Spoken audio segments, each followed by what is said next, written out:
and to the world that the United States has conducted an operation that killed Osama Bin Laden, the leader of Al-Qaeda, and a terrorist who's responsible for the murder of thousands of innocent men, women, and children. It was nearly 10 years ago that a bright September day was darkened by the worst attack on the American people in our history. The images of 9/11 are seared into our national memory.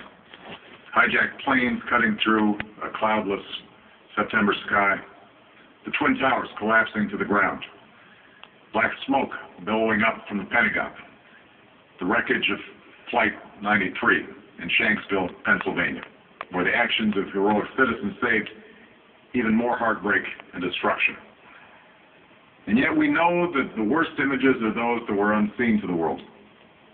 The empty seat at the dinner table, children who were forced to grow up without their mother or their father, parents who would never know the feeling of their child's embrace, nearly 3,000 citizens taken from us, leaving a gaping hole in our hearts. On September 11th, 2001, in our time of grief, the American people came together. We offered our neighbors a hand, and we offered the wounded our blood. We reaffirmed our ties to each other and our love of community and country.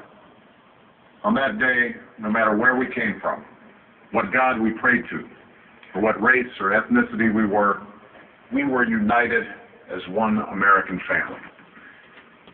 We were also united in our resolve to protect our nation and to bring those who committed this vicious attack to justice. We quickly learned that the 9/11 attacks were carried out by Al-Qaeda, an organization headed by Osama Bin Laden, which had openly declared war on the United States and was committed to killing innocents in our country and around the globe. And so we went to war against Al-Qaeda to protect our citizens, our friends, and our allies. Over the last 10 years, thanks to the tireless and heroic work of our military and our counterterrorism professionals, we've made great strides in that effort. We've disrupted terrorist attacks and strengthened our homeland defense. In Afghanistan, we removed the Taliban government, which had given Bin Laden and Al-Qaeda safe haven and support. And around the globe, we've worked with our friends and allies to capture or kill scores of Al-Qaeda terrorists, including several who were a part of the 9/11 plot. Yet, Osama Bin Laden avoided capture and escaped across the Afghan border into Pakistan. Meanwhile, Al-Qaeda continued to operate from along that border and operate through its affiliates across the world. And so shortly after taking office, I directed Leon Panetta, the director of the CIA, to make the killing or capture of Bin Laden the top priority of our war against Al-Qaeda, even as we continued our broader efforts to disrupt, dismantle, and defeat his network.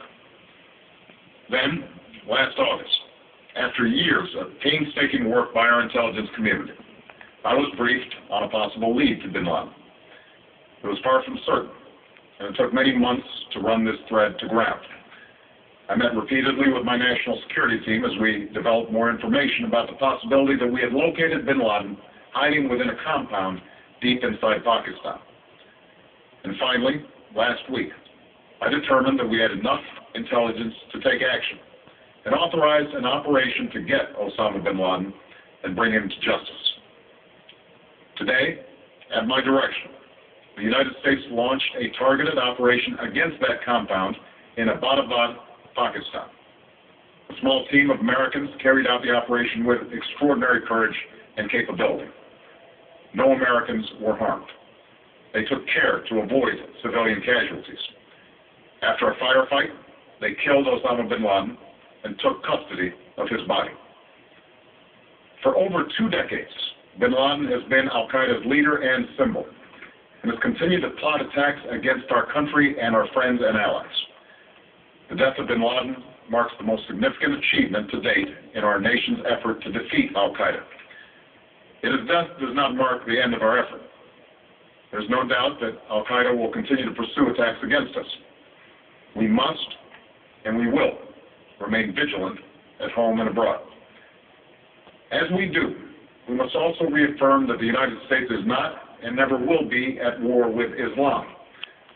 I've made clear, just as President Bush did shortly after 9/11, that our war is not against Islam. Bin Laden was not a Muslim leader. He was a mass murderer of Muslims. Indeed, al-Qaeda has slaughtered scores of Muslims in many countries, including our own. So his demise should be welcomed by all who believe in peace and human dignity. Over the years, I've repeatedly made clear that we would take action within Pakistan if we knew where bin Laden was. That is what we've done. But it's important to note that our counterterrorism cooperation with Pakistan helped lead us to bin Laden and the compound where he was hiding. Indeed, bin Laden had declared war against Pakistan as well and ordered attacks against the Pakistani people. Tonight, I called President Zardari, and my team has also spoken with their Pakistani counterparts. They agree that this is a good and historic day for both of our nations. And going forward, it is essential that Pakistan continue to join us in the fight against al-Qaeda and its affiliates. The American people did not choose this fight. It came to our shores and started with the senseless slaughter of our citizens. After nearly 10 years of service, struggle, and sacrifice, we know well the costs of war. These efforts weigh on me every time I, as Commander-in-Chief, have to sign a letter to a family that has lost a loved one, or look into the eyes of a service member who's been gravely wounded. So Americans understand the costs of war. Yet, as a country, we will never tolerate our security being threatened, nor stand idly by when our people have been killed. We will be relentless in defense of our citizens and our friends and allies. We will be true to the values that make us who we are. And on nights like this one, we can say to those families who have lost loved ones to al-Qaeda's terror, justice has been done. Tonight we give thanks to the countless intelligence and counterterrorism professionals who worked tirelessly to achieve this outcome. The American people do not see their work nor know their names, but tonight they feel the satisfaction of their work and the result of their pursuit of justice. We give thanks for the men who carried out this operation, for they exemplify the professionalism, patriotism, and unparalleled courage of those who serve our country. And they are part of the generation that has borne the heaviest share of the burden since that September day. Finally, let me say to the families who lost loved ones on 9/11 that we have never forgotten your loss, nor wavered in our commitment to see that we do whatever it takes to prevent another attack on our shores. And tonight, let us think back to the sense of unity that prevailed on 9/11.